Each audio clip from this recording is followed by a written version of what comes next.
Amigos de Deportes en Línea, seguimos con esta cobertura especial de la serie final de la NBA 2025 entre los Indiana Pacers y los Oklahoma City Thunders. Estamos aquí en la cancha de Indiana, acaba de terminar el cuarto partido donde el equipo de Oklahoma se alzó con la victoria y se mantiene con vida. Lo que decíamos ahorita en la previa, era un juego de vida o muerte para el equipo de Oklahoma, que aunque es mejor equipo en el papel y todo el mundo le ha dado como favorito, no podía darse el lujo de volver a su casa con la serie 1-3.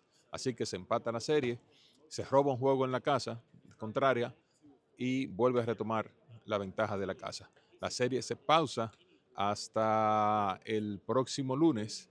Es el único juego de toda la serie que tuvo un solo día de descanso de por medio.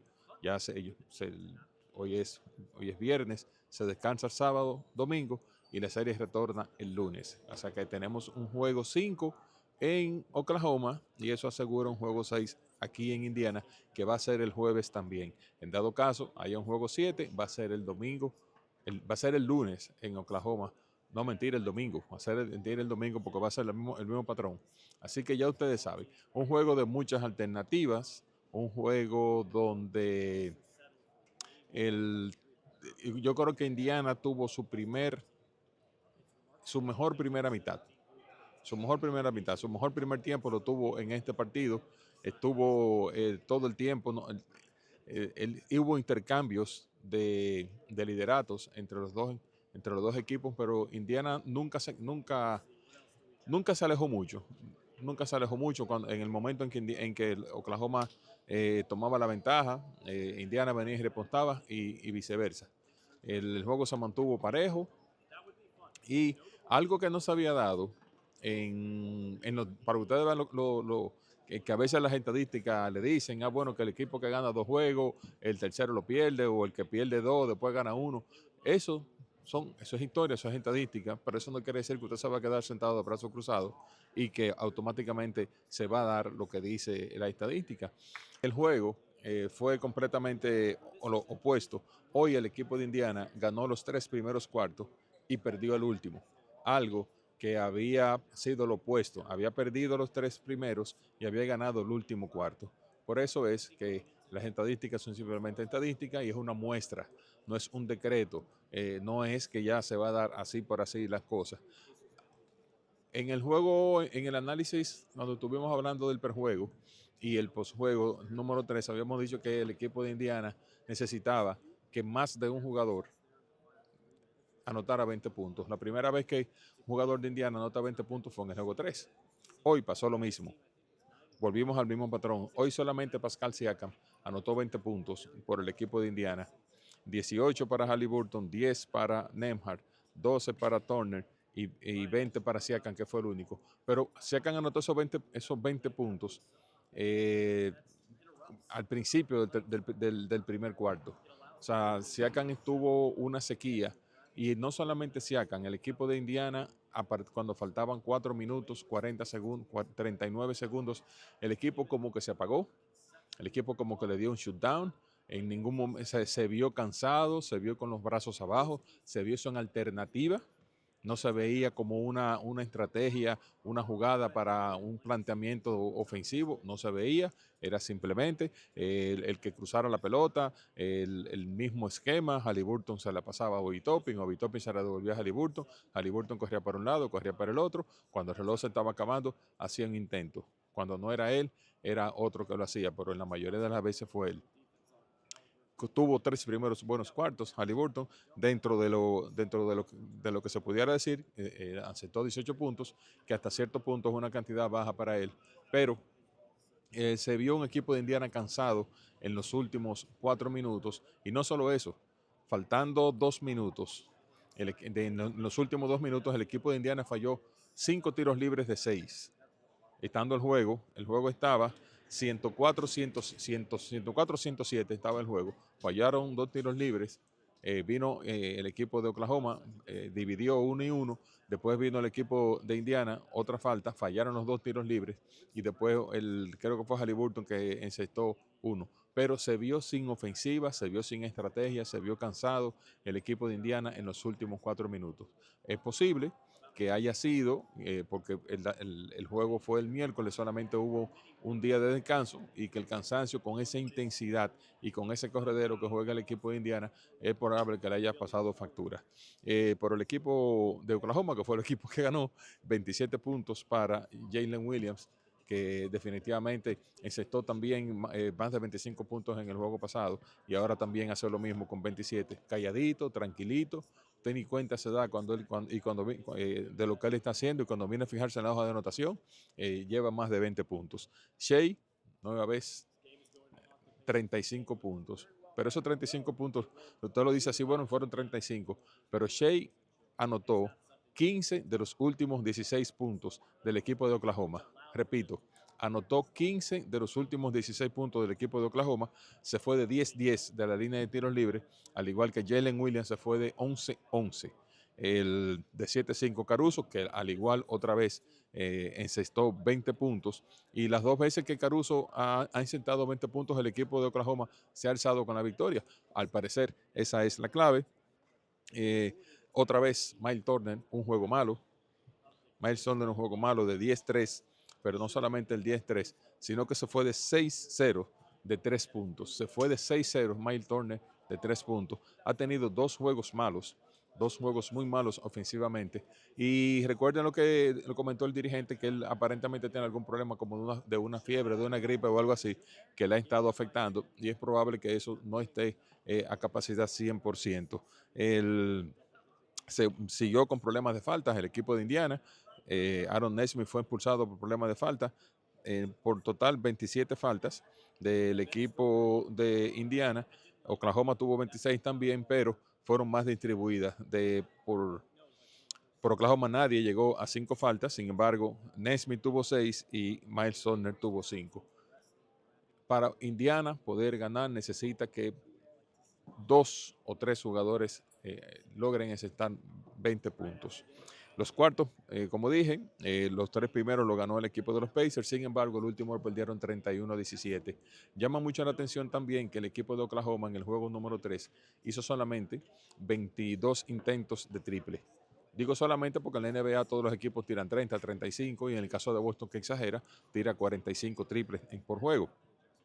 El caso de Indiana hizo 36 intentos, se fue de 36-11 para un 30%, eso no es bueno, pero el caso de Oklahoma hizo 17 intentos de 17-3 para un 17.5%, eso es horrible para un equipo profesional, y más un equipo que está en una serie final, que es muy malo. Me imagino que esa será la estrategia. Bueno, no, estamos tirando el triple, lo intentamos, no lo encestamos, bueno, pues entonces simplemente dejamos de tirarlo y ya.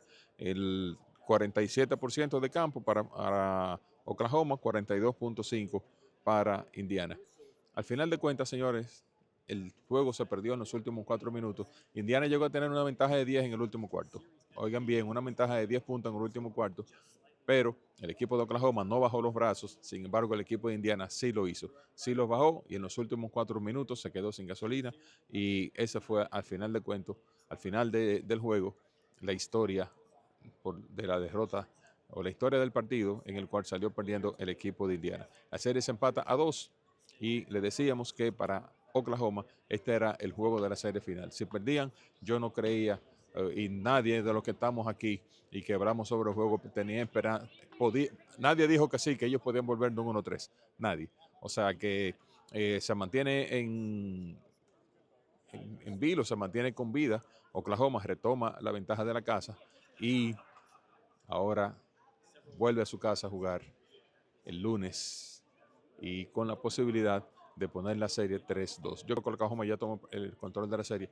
Es deporte, cualquier cosa puede pasar, pero yo sigo manteniéndome con que el ganador de la serie va a ser Oklahoma.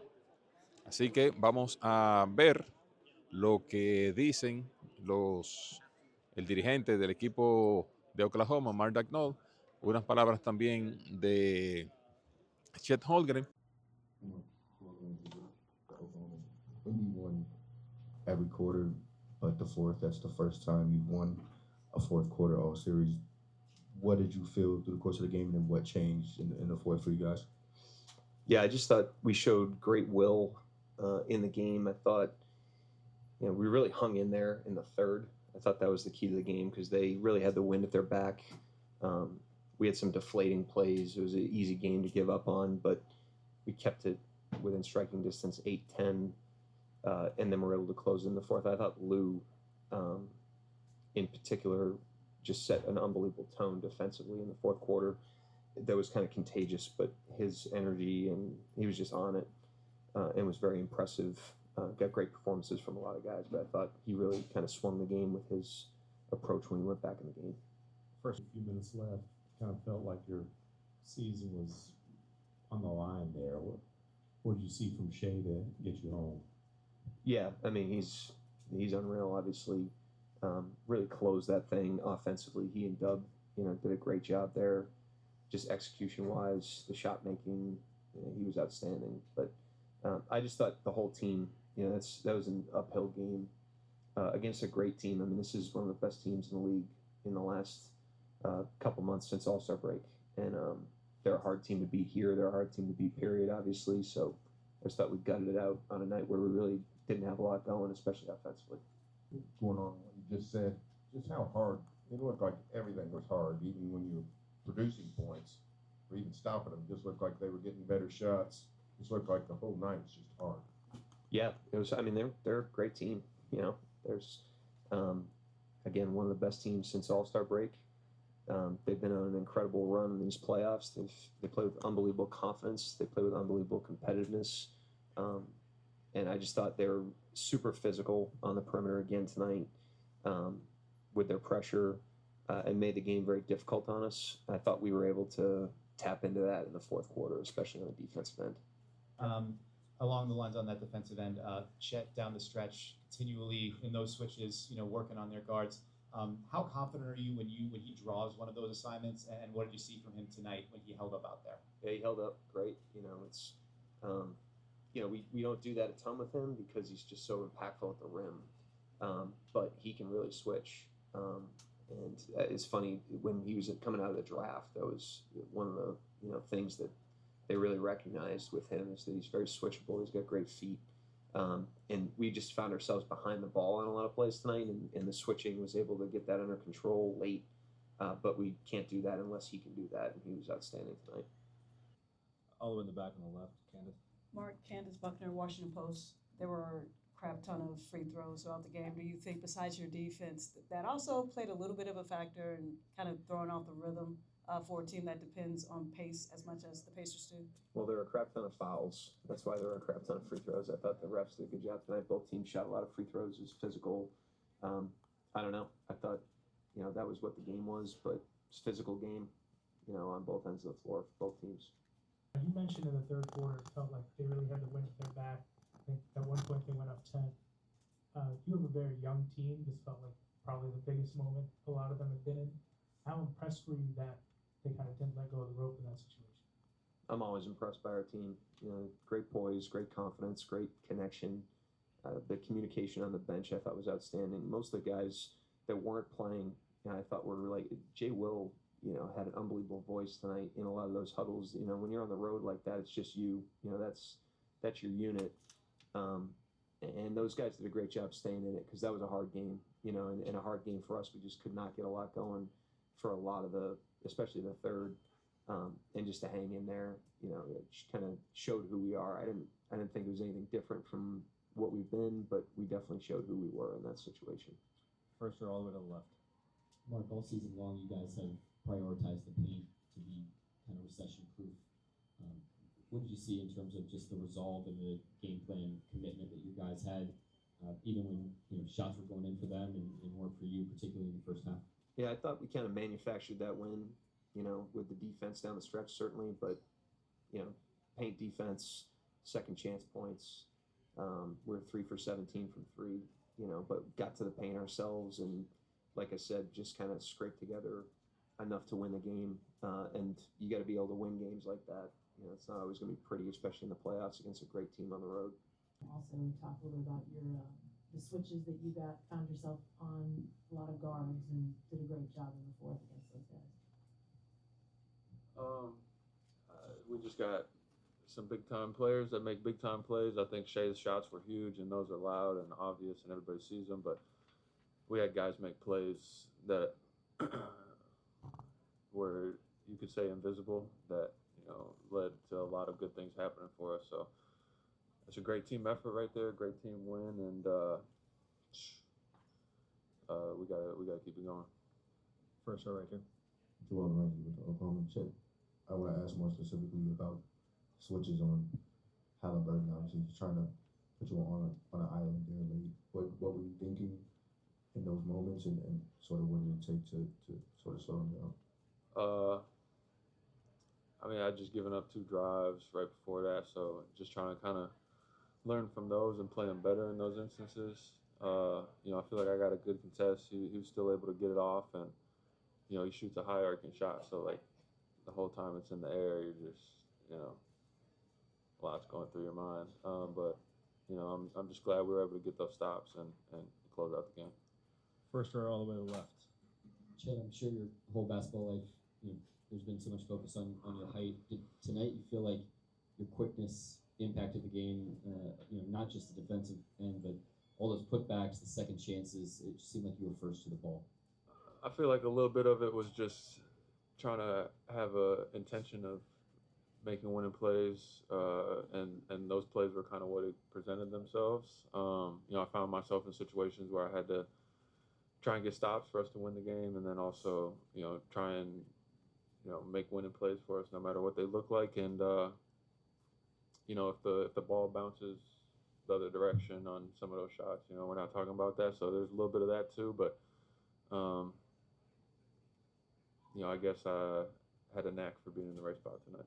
When Mark was up here, he credited Lou Dort for setting a defensive tone in the fourth quarter and called, I think it was Alex Caruso, a competitive monster. What did you guys get from them and from their veteran leadership there, tone setting in the fourth? That's what I was talking about initially up here. We had a lot of guys make winning plays that can kind of be invisible to the untrained eye. It's not showing up necessarily in the stat sheet.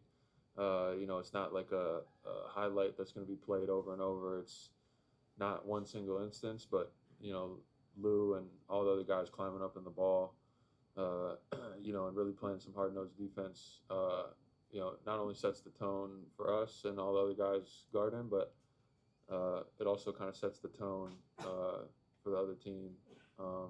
Just making things tough, and that was huge for us tonight. The Oklahoman, Chet, Shea scored 15 of the last 16 in this one. Aside from his shot making, what stands out about maybe his demeanor or composure in big moments like this? Yeah, I mean, I didn't know that, but that's crazy. That's impressive. We've seen it before from him. We know that that's the type of player he is. But it's still impressive. That's very impressive. I'm sure that's going to be a very small category of players that he's going to put himself in or has put himself in with a finish to the game like that. But as much as I am impressed, I'm not surprised. Alex, Shea was terrific down the stretch in this one. Aside from the shot making, what do you just see from his demeanor and just he seems so stoic, even in big moments like this? Yeah, I mean, you wouldn't know if it was a preseason game or if it's game 4 of the NBA Finals down 2-1 with him, and that's why we have such a good mentality as a group. That's why we are able to find success in adversity, because no matter what's going on, you look at him and he's the same. And underneath that, stoic personality or look on the court is a deep-rooted competitiveness, and that is sprinkled throughout the whole team. So, I much more often than not, I've seen him come through, and I have come to expect it, and I'll hype him up and get him to the point, but he never blinks. He doesn't shy away from the moment. Second row, Barry. Yeah, Barry Trammell, Tulsa World. Alex, nothing seemed to come easy to you guys for most of the game. Your defense and Shea sort of lifted you at the end, but early it looked like Jalen Williams was sort of keeping you in it offensively. What do you seen of him both tonight and in this series and just down the stretch of the playoffs in terms of great player, but it seems like he's taking on more and more of a role. Yeah, I mean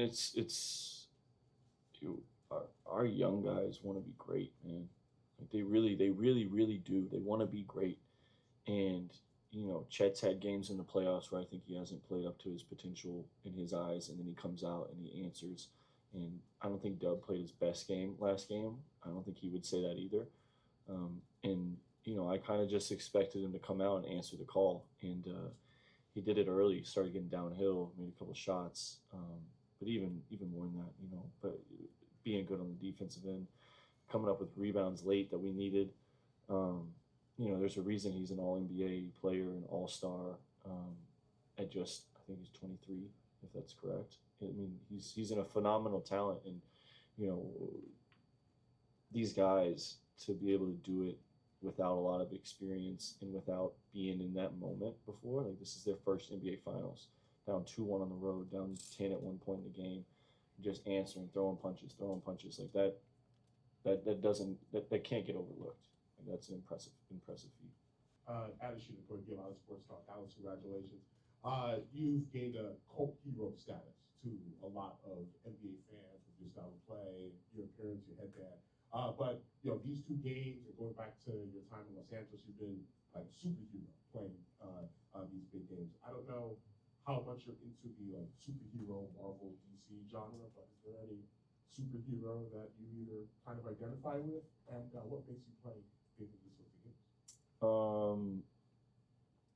For the superhero reference, we'll just do Robin, because that seems to be the only one that I can probably, make some similarities to, because I've got better players around me that are doing more. But I want to win. I don't care if it's pick up in September before training camp. I don't care if it's game 45, 50 before All-Star break. If it's game 4 of the finals and you're down 2-1, like I want to win. And that's what I'm focused on. And I think over my career, my abilities have gotten better through some work ethic and through a little bit of confidence and understanding the moment and having success in the moment, but really just fighting through failures. Like I don't think I played my best game, excuse me, in game 3. I don't think I was, my mentality and my focus wasn't sharp enough for being in the NBA Finals to my liking. So I wanted to make sure that I came out here and I made sure that I had a concentrated effort to play as hard as I could and to make as many plays to help the team win. And that just comes down to really just wanting to win, being super competitive. And that's why my career is the way it is. That's why I've had success. That's why I'm still in the NBA. That's why I'm here talking to you right now. Mark mentioned in the huddles coming down the stretch that Jay Will was a guy who had a voice in those huddles, and I'm just wondering what types of things he's saying and what allows a younger guy who wasn't really playing to have that kind of voice in the team's huddle at this stage. Yeah, it's been great to see the growth of our team, 1 through 17 through the season, and for certain guys it's different. It's maybe being a better defender, maybe it's being more confident in the shot. Jay Will has a very, very unique ability to be vocal, and that's a God-given ability, something that comes to him naturally. That I think he's seen, maybe a little bit through me and definitely through Kenrich Williams of speaking up when there's a time when guys need it. When maybe the energy's bad and we just went on a 5-0 or 0-5 run and the other team forced us to call a timeout. He has a great ability to lead, and I think he's learning that. And as a young player, to have that ability to be vocal and be confident in yourself and confident enough that the guys are going to listen to you. It's a great skill, and it's something that he's been working on, and I don't think he even knows that he's been getting better at it, but he has. Alex, Rohan Nakardi, NBC News. I believe you had 20 points tonight.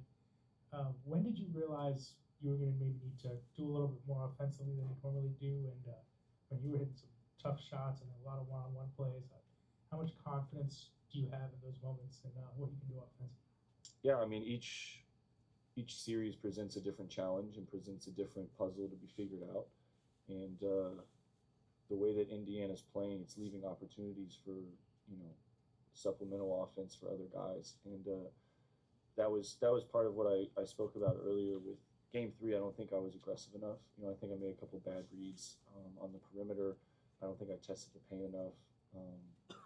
I just didn't feel like I was doing the same amount of work that I did in Game 1 and 2, where I found success and we found success as a team. So just being ready to be a basketball player. You know, a lot of times during my career, it's been guard the best guy, you know, spot up on the wing or set pick and rolls and get to the dunker. And this series and this playoffs really, you know, teams are forcing me to try and score the ball.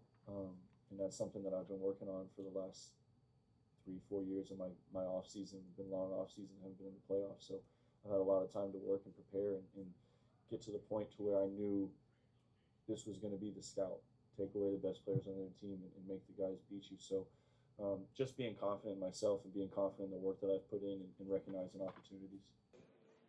Ahí escucharon las palabras del dirigente Mark Dagnall, de Chet Holmgren y de Alex Caruso, que fueron parte de los héroes de la victoria del equipo de Oklahoma. Mucho crédito también a Chet Holmgren, que en un planteamiento ofensivo que tenía el equipo de Indiana, donde hacían unos switch y terminaba Holmgren con los guards, ya sea con Nembhard o con Halliburton, y pudo mantener la defensa, pudo complicarle un poquito la situación, los ponía a tirar incómodos. Halliburton le llegó a hacer unos varios canastos de mucha dificultad, pero al final de cuentas se mantuvo y se impuso ese gran tamaño que tiene Holmgren y esos brazos tan largos que tiene. Terminó con 14 puntos, tiró de 6-6 de la línea de tiro libre también. O sea, el quinteto de Oklahoma tiró bastante bien de la línea de tiros libres, excepto Isaiah Hart. Bueno, salió otra vez el dirigente Dagnall con los dos hombres altos. Salió con los dos centros en el juego. Pero de 11-11, Jalen Williams, de 6-6, Chet Holmgren, de 1-1, Lugendorf, y para ustedes, y de 10-10, Shai Gilgeous-Alexander. O sea, que el único que falló tiros libres del quinteto que salió a la cancha y por el equipo de Oklahoma fue Lugendorf, que tiró de 2-1. Tiraron 11 y 6, un 17, 19, de 29, 21, 27, 28. Solamente fallaron un tiro libre. Un solo tiro libre falló el quinteto abridor del equipo de Oklahoma. Estamos hablando que de 29, tiraron de 29-28. Wow, de 29-28 tiró el equipo de Oklahoma de la línea de tiro libre, el quinteto abridor. Y ahí, si usted se pone a ver, ahí pudo haber estado la diferencia. Bueno, señores, hasta aquí llega la cobertura especial de la NBA del juego 4. Seguimos entonces reportándole desde aquí, ya sea desde la cancha del equipo de Indiana Pacers o de la cancha de los Oklahoma City Thunders, todas las incidencias de esta serie final de la NBA temporada 2024-2025, que ya lamentablemente termina la semana que viene. Sigan en sintonía y recuerden siempre, como les pedimos, suscribirse a nuestro canal de YouTube Deportes en Línea RD y seguirnos en la cuenta de Instagram Deportes en Línea RD y en Twitter también Deportes Línea RD.